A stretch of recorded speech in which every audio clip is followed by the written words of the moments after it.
যদি sin x plus y is equal to 1 cos x minus y is equal to root over 3 by 2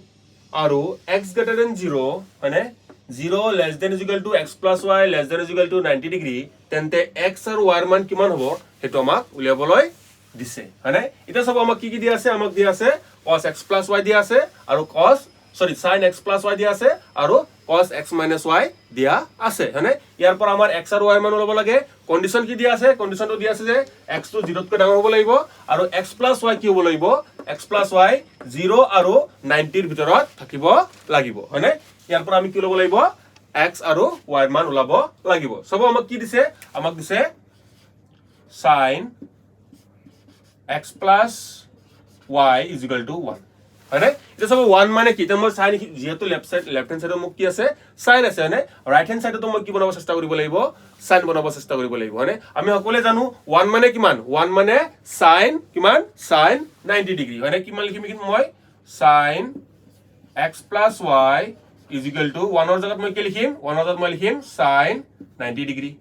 বুজি পালে না 1 ৰ জায়গাত মই কি লিখিলো sin 90 ডিগ্ৰী হয়নে তো সব sin x plus y is equal to sin 90 degree তাৰ মানে কি বুজাইছে তাৰ মানে বুজাইছে যে x plus y মানে কিমান 90 হয় ইয়াৰ পৰা আমি কি পালো যে x plus y is equal to কিমান পালো x plus y is equal to 90 পালো বুজি পালে এটা হলো ইকুয়েশন নাম্বার 1 হয়নে ঠিক একেদৰে আমাক কি দিছে চাব আমাক দিছে cos x minus y কিমান দি আছে আমাক √3/2 জানে নে যেহেতু আমাক লেফট হ্যান্ড সাইডত কি আছে cos আছে রাইট হ্যান্ড সাইডত আমি কি বনাবলৈ চেষ্টা কৰিব লাগিব cos বনাবলৈ চেষ্টা কৰিব লাগিব জানে নে cos ৰ টেবুলত √3/2 কত আছে জানে নে সব কওকচোন আপুনি কমেন্ট কৰি জনাব x minus y মানে এটা সব cos √3/2 cos ৰ কত আছে 3/2 কত আছে cos 30 ডিগ্ৰী কিমান cos 30 ডিগ্ৰী এটা সব কি পাইছো cos x minus y is equal to cos 30 degree মানে কি পালো x minus y জায়গাত আমি কি লিখিছে এখানে x minus y জায়গাত কি লিখিছে তেওঁলোকে 30 ডিগ্ৰী লিখিছে মানে কি হন পালো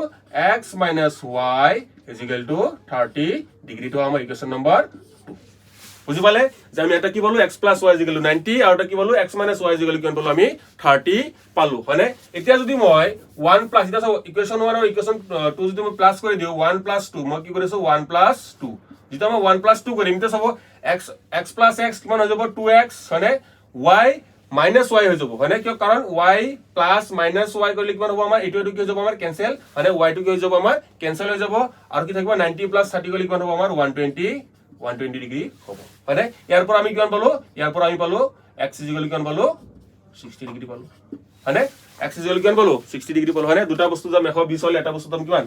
60 ডিগ্ৰী পালো হয়নে x ৰ ভ্যালু পাই গলো ইয়াতে বহাই দিয়ক x ৰ ভ্যালু হয়নে বা এক নম্বৰত বহাই দিয়ক 1 ইমপ্লাস কৰি দিয়ক 1 ইমপ্লাস কৰি দিয়ক x ৰ জায়গাত আমি কিমান পাম 60 বহাম হয়নে 60 plus y is equal to 90 হয়নে 60 টো প্লাস আছে আপুনি গলে মাইনাস হ'ব হয়নে 90 লগত 60 মাইনাস হলে কিমান হ'ব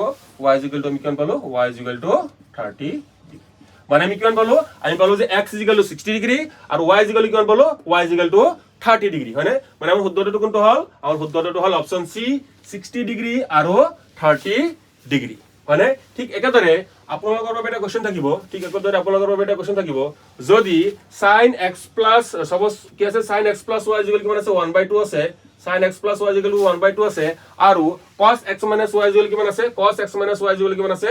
0 আছে মানে cos x minus y কিমান আছে 0 আছে মানে তেতিয়া আপোনাৰ x আৰু y ভ্যালু কিমান হ'ব এটো আপুনি ক্যালকুলেট কৰি কমেন্ট কৰি জনাব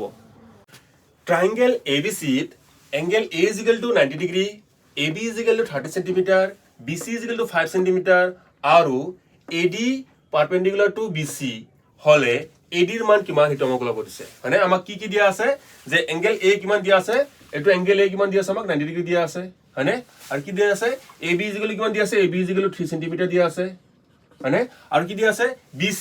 B ৰ পৰা C লৈকে কিমান দিয়া আছে B ৰ পৰা C লৈকে এখিনি পৰা এখিনি কিমান দিয়া আছে আমাক এখিনি পৰা এখিনি কিমান দিয়া আছে আমাক 5 cm দিয়া আছে হয়নে এখিনি পৰা কিমান দিয়া আছে 5 cm দিয়া আছে আৰু আমাক ওলাব আৰু কি দিয়া আছে আমাক AD perpendicular to BC মানে A এর পৰা D লৈকে যি ৰেখা আছে কি কৰিছে আমাক BC ৰ লগত কিমান কৰিছে 90 ডিগ্ৰী বা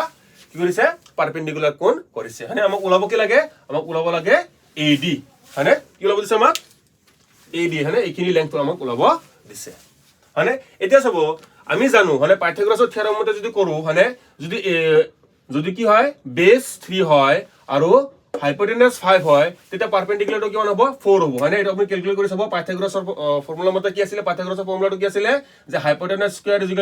পাৰপেন্ডিকুলাৰ স্কয়াৰ প্লাস বেস স্কয়াৰ হয়নে এটো ক্যালকুলেট কৰি চাব তাৰপৰ আপুনি পাৰপেন্ডিকুলাৰ পাই যাব কিমান 4 হয়নে আমি ডাইৰেক্ট কৰিলো এখিনি ঠিক আছে সময় কম লাগিব কাৰণে এতিয়া চাব আমাক ওলাব কি লাগে এডি ওলাব লাগে হয়নে এডি টো কেনেকৈ ওলাব হয়নে এডি ওলাব কাৰণে চাব আমি এটো ফৰ্মুলা জানিব লাগিব মই যদি কওঁ এৰিয়া অফ হয়নে area of triangle ABC is equal to area of triangle ABC কব পাৰো নে কব পাৰিম নে মই ABC ৰ এৰিয়া টু ABC ৰ এৰিয়াৰ সমান সকলে কব পাৰো আমি হয়নে এটা চাব মই কিয় লিখিলো এনেকৈ চাব এটা চাব মই যেতিয়া এইটো ক্ষেত্ৰত লিখিম ABC এইটো এৰিয়া লিখিম হয়নে যেতিয়া মই ABC ৰ এৰিয়া লিখিম এইটো ABC ৰ এৰিয়া লিখিম তেতিয়া মই BC কি হিচাপে লম ভূমি হিচাপে লম কি লম BC কি হিচাপে লম ভূমি হিচাপে লম হয়নে BC ভূমি হিচাপে ললে কি হ'ব চাব area of triangle কি আছিল ত্ৰিভুজৰ কালিৰ ফৰ্মুলা কি আছিল area of triangle চাব area of triangle কি আছিল আমাৰ half into b into h মানে কি আছিল half into ভূমি পূৰণ উন্নতি মানে কি যেটো আমাৰ কি কৰে আমাৰ বেছৰ লগত 90 ডিগ্ৰী কোণ কৰি থাকে মানে ত্ৰিভুজৰ এৰিয়াৰ ফৰ্মুলা কি হয় half into b into h b for base h for কি হয় height মানে তো এৰিয়া আমি ত্ৰিভুজৰ এৰিয়াৰ ফৰ্মুলা আমি জানো মানে যেতিয়া মই এইটো ক্ষেত্ৰত লিখিম এইটো ক্ষেত্ৰত লিখিম তেতিয়া মই কি ধৰিম বিসিক মই কি হিচাপে ধৰিম কি বুলি ধৰিম ভূমি হিচাপে ধৰিম মানে হাফ টো আহিব হাফ ইনটু মই বিসিক কি হিচাপে ধৰিলো বিসিক মই ভূমি হিচাপে ধৰিলো বিসি মানে বিসিৰ ওপৰত চাও বিসিৰ ওপৰত কোনটো 90 ডিগ্ৰী কৰি আছে বিসিৰ ওপৰত এডি ৰেখাডালে কি কৰি আছে 90 ডিগ্ৰী কৰি আছে আপুনি তো ঘূৰাই দিয়ে নকয় হয়নে বিসিৰ ওপৰত এডি টো কি কৰি আছে 90 ডিগ্ৰী কৰি আছে তো এডি টো আমাৰ কি হ'ব হাইট হ'ব বা এডি টো আমাৰ কি হ'ব উন্নতি হ'ব আমি কি লিখিম এডি লিখিম ঠিক আছে ইজিক্যাল টু এটা এইখিনিতে সব এরিয়া অফ ট্রায়াঙ্গেল এবিসি লিখা আছে এবাৰ আমি বেস কাক ধৰিম বেস আমি এবিক ধৰিম বেস কাক ধৰিম বেস আমাক এবাৰ কাক ধৰিম এবিক ধৰিম হয়নে হাফ ইনটু এবি ইনটু আৰু যদি বেস মই এবি ধৰু তেতিয়া এবিৰ ওপৰত কোনটো 90 ডিগ্ৰী কৰি আছে জানেনে এবিৰ ওপৰত এসি কি কৰি আছে আমাৰ 90 ডিগ্ৰী কৰি আছে তো আমি কি লিখিম আমি এসি লিখিম বুজি পালেনে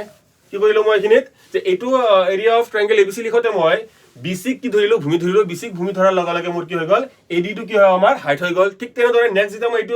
এইটো ক্ষেত্ৰত কৰিছো তেতিয়া মই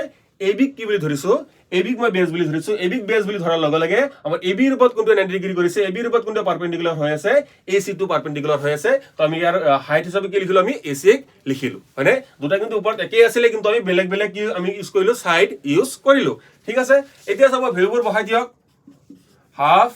ইনটু বিসি কিমান বিসি মানে 5 হয়নে এডি আমি নাজানো এডি ওলাব দিছে into equal to half into AB মানে কিমান এবি মানে 3 আৰু এসি মানে কিমান এসি মানে 4 ঠিক আছে কাটাকাটি কৰক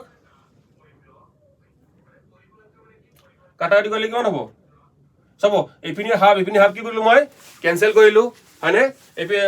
5 টো পিনি কি আছে ইনটু এস পিনি কৰিলে কিমান হ'ব ডিভাইড হ'ব হয়নে কিমান পালো এডি ইকুয়াল কিমান পালো এডি পিন যায় কিমান হ'ব 12/5 আর 12/5 ক যদি আপনি ডিভাইড করে 12/5 ক আপনি ডিভাইড করলে কিমান হ'ব 2.4 মানে আমাৰ শুদ্ধটো কোনটো হল আমাৰ শুদ্ধটো হল অপশন এ 2.4 সেন্টিমিটার হয়নে যদি এই কোশ্চেনটোত চাব যদি এই কোশ্চেনটোত মই অলপমান চেঞ্জ কৰি দিও হয়নে এই কোশ্চেনটো মই অলপমান চেঞ্জ কৰি দিও হয়নে চেঞ্জ কৰি কিনে মই কলো যে AB = 4 সেন্টিমিটাৰ AB কি কলো মই AB = 4 সেন্টিমিটাৰ আৰু BC কিমান বুলি কলো মই 5 সেন্টিমিটার বুলি কলো BC কিমান বুলি কলো BC 5 সেন্টিমিটার বুলি কলো তেতিয়া হলে আপুনি কবচোন AD ভ্যালু কিমান হ'ব মই অলপমান চেঞ্জ কৰিছো কি কৰিছো এবাৰ AB ভ্যালু কি লিখিছো 4 লিখিছো আৰু BC কিমান লিখিছো 5 সেন্টিমিটাৰ লিখিছো তেতিয়া হলে আপোনাৰ AD ভ্যালু কিমান হ'ব এটা আপুনি ক্যালকুলেট কৰি কমেন্ট কৰি জনাব